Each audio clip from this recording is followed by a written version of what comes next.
अनगिनत बलिदान, त्याग और तपस्या के बाद हमारे प्रभु राम आ गए हैं। यस, सदियों की प्रतीक्षा के बाद प्रभु राम आ गए हैं। राम तो आ गए, पर राहुल गांधी को अकल कब आएगी? कुछ भी बोलते रहते हैं। सुबह उठते हो,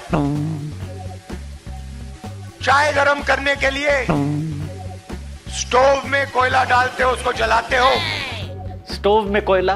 ये कहां का स्टोव है जो कोयले से चलता है? एक सजेशन है राहुल गांधी को, भारत जोड़ो यात्रा जाने से पहले जनरल नॉलेज के क्लास में जाना चाहिए। एनीवेज, 22 जनवरी को मोदी जी ने जैसे ही रामलला की मूर्ति का अभिषेक किया, पूरा देश जय श्री राम और मोदी मोदी के स्लोगन से गूंजने लगा।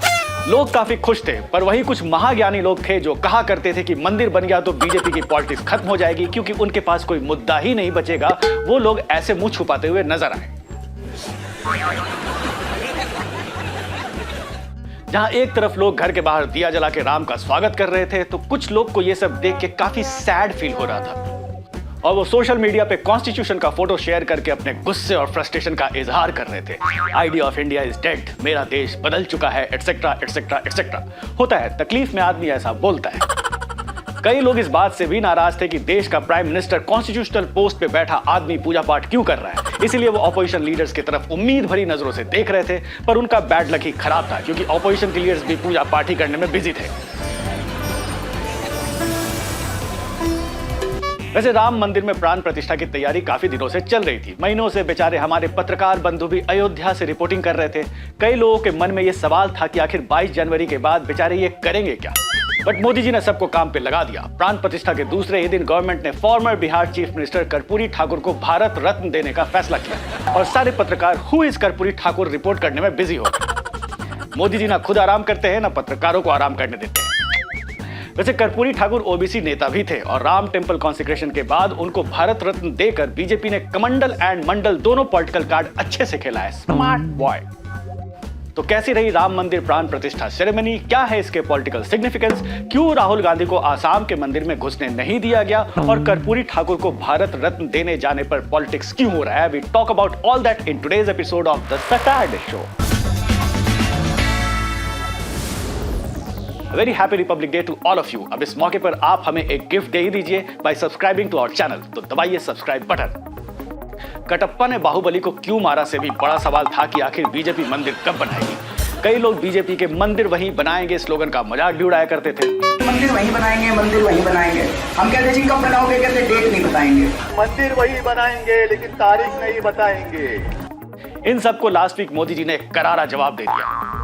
कई साल के इंतजार के बाद फाइनली राम टेम्पल में रामलला को स्थापित कर दिया गया। इवेंट को हर फील्ड के प्रोमिनेंट फेसेस ने अटेंड किया।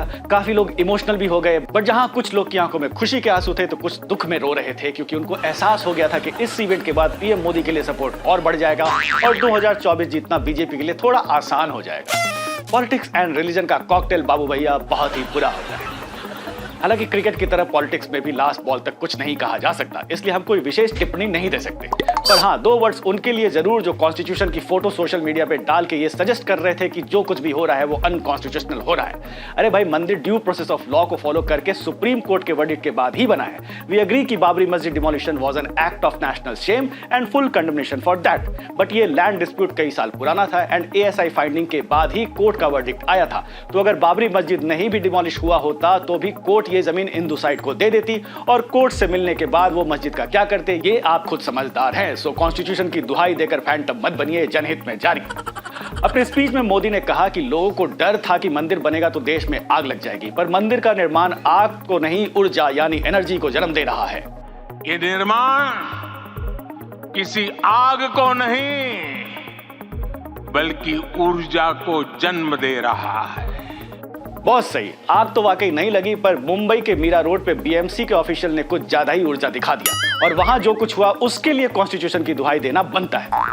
दरअसल मंदिर इवेंट से एक रात पहले मीरा रोड में कुछ लोग गाड़ी में जय श्री राम का स्लोगन रेस करके जा रहे थे, बट वहां के लोकल लोगों ने उन्हें रोका, बहस हुई और फिर वायलेंस हुआ। किसकी क्या गलती थी ये अभी इन्वेस्टिगेट किया जा रहा है, पर लोकल अथॉरिटीज को वहां के लोगों की शॉप्स तोड़ने की ज्यादा जल्दी थी।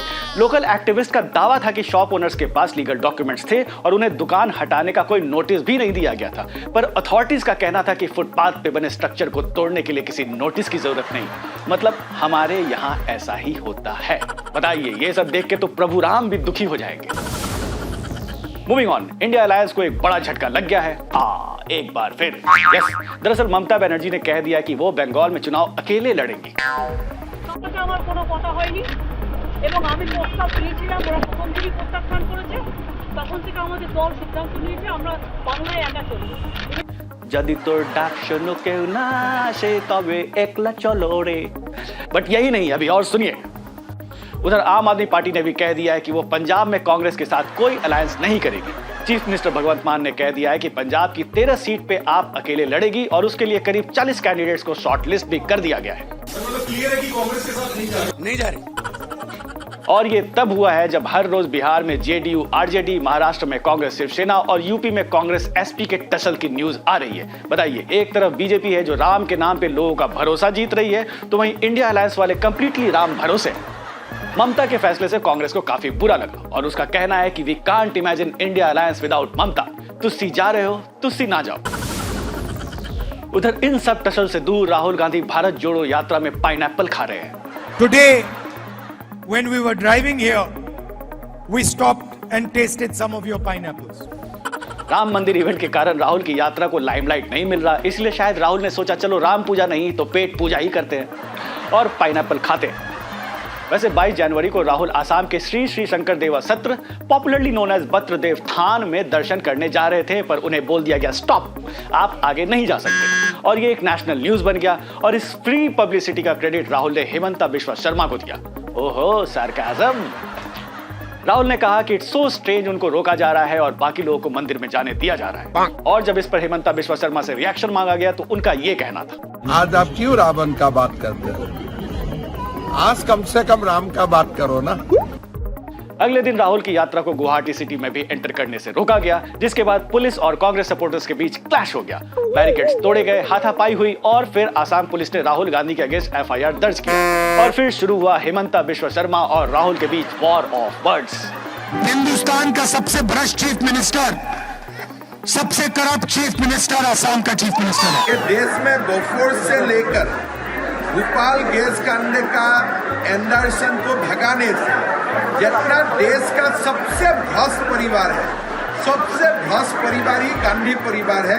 खाली भ्रष्ट नहीं, डुप्लीकेट भी। एंड फाइनली हेमंता ने राहुल के अगेंस्ट एफआईआर फाइल करवा दिया, पर राहुल ने कहा मैं नहीं डरता, जो करना है कर लो। जितने केस लगाने मेरे ऊपर लगा दो, कोई फर्क नहीं पड़ता मुझे। ये दोनों कभी एक ही पार्टी में हुआ करते थे, दोस्त दोस्त ना रहा। सॉरी, राहुल उस वक्त लीडर हुआ करते थे और हेमंता जूनियर। आज हेमंता सीएम है और राहुल समय का पहिया, बाबू भैया समय का पहिया। मूविंग ऑन, गवर्नमेंट ने इस साल का भारत रत्न बिहार के former chief minister Karpoori Thakur को देने का फैसला किया है और इसको लेकर भी पॉलिटिक्स तेज हो गई है। आजकल हर चीज में पॉलिटिकल एंगल देखा जाता है। ठाकुर बैकवर्ड क्लास के लीडर थे और जेडीयू एंड आरजेडी का कहना था कि उनकी पार्टी कई साल से ठाकुर को भारत रत्न देने जाने की मांग कर रही थी। मतलब हमने पहले डिमांड किया, हम फर्स्ट। वैसे कर्पूरी ठाकुर अपनी ईमानदारी के लिए जाने जाते थे और उनके भारत रत्न के लिए आरजेडी के लीडर्स डिमांड कर रहे हैं जो खुद करप्शन केस में कॉन्विक्ट है। आरजेडी का कहना है कि बीजेपी का कर्पूरी ठाकुर को भारत रत्न देना एक पॉलिटिकल मूव है और वो ऐसा इसलिए कर रही है क्योंकि बिहार सरकार कास्ट सर्वे करा रही है और रिजर्वेशन बढ़ा रही है, जिसे सुनकर बीजेपी का ये कहना था। Modi government bestowed on Mulayam Singh Yadav the Padma Vibhushan. It is the same Modi government who gave the Bharat Ratna to Bhupen Hazarika. It is the same Modi government which gave the Bharat Ratna to Pranab Mukherjee. It is the same Modi government which in 2017 bestowed the Padma Vibhushan to Sharad Pawar despite ideological differences. So my limited point is this. When an award is given, the Modi government looks at the larger picture. And now let's talk about some other interesting developments of this week. Last week Pakistani cricketer Shoaib Malik ने तीसरी शादी Pakistan actor सना जावेद से कर ली, जिसके बाद Indian fans का यही कहना था कि ई तो सला होना ही था। कुछ लोग भर भर के ऐसे भी शेयर कर रहे थे, यार you guys are so mean. ये उनका पर्सनल मैटर। दिल्ली में ठंड कम होने का नाम ही नहीं ले रही और लोग अब परेशान हो चुके हैं। बाहर फॉग और अंदर ठंड। लोग विंटर से कह रहे हैं कि तुम्हें देख लिया, अब तुम वापस चले जाओ। Hrithik Roshan starrer fighter theatre में आ चुकी है एंड रिलीज से पहले कुछ लोगों ने डायरेक्टर को ट्रोल किया for making a jingoistic film. कुछ लोग के लाइफ में सिर्फ एक ही मकसद है, लोगों को ट्रोल करना। फिल्म के डायरेक्टर सिद्धार्थ आनंद ने इस पर रिएक्ट करते हुए कहा कि ये जिंगोइस्टिक नहीं नेशनलिस्ट फिल्म है और ट्रेलर के डायलॉग को आउट ऑफ कॉन्टेक्स्ट ना ले, पहले फिल्म देखे फिर रिएक्ट करें। वैसे मूवी का रिव्यू काफी अच्छा है, आप लोग रिपब्लिक डे का लॉन्ग वीकेंड मूवी देख के स्पेंड कर सकते हैं। Well, that's all for now. If you like this video, share it with your friends and family and do not forget to subscribe to our channel India Today and Aaj Tak.